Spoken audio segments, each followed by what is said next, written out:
Hello and welcome to lecture 1, and here we are. This is the beginning. This is where we all start learning. So maybe I should start by introducing myself. My name's Eddie and I'm a technical designer working in the super yacht industry now for over 13 years. And in this course what I want to teach you is how to use AutoCAD, the basics of AutoCAD. But what goes hand in hand with that is teaching you how to create your own technical plans. Because quite frankly, it's not enough to know AutoCAD. It's just as important to know how to lay out a plan, how to use things like construction lines to be able to create highly accurate drawings.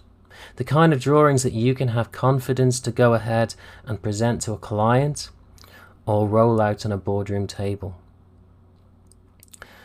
So I'm going to go ahead and show you all the tips and tricks and workflows to go ahead and create accurate and fast plans.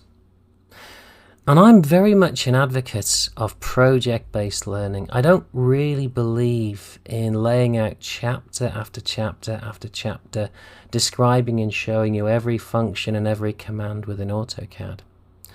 I believe in learning as we do, and then repeating what we've learned over and over until it all gets learned.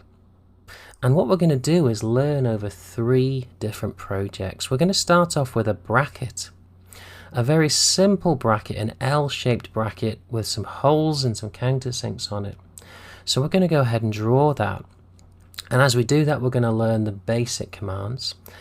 And then we're going to go ahead and create a paper plan, or we're going to have it ready to be able to print out onto a paper plan. After we've done that, we're going to go ahead and move on to our intermediate project, which is a gear or a sprocket, and which we're going to go ahead and learn more advanced commands such as polar array and mirroring, to name but a few.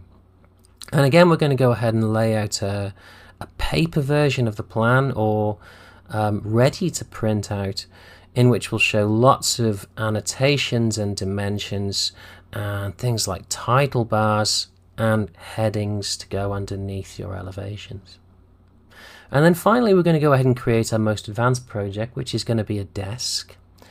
And within that one, we're going to really push the limits of what you're learning. We're going to learn constantly by using construction lines to be able to refer from one elevation to another. And at the end of it, when you finish that desk, you've got all the skills you need to go ahead and go forward and create your own projects with AutoCAD. Okay, thanks very much, and I'll see you in the next lecture. Bye-bye for now.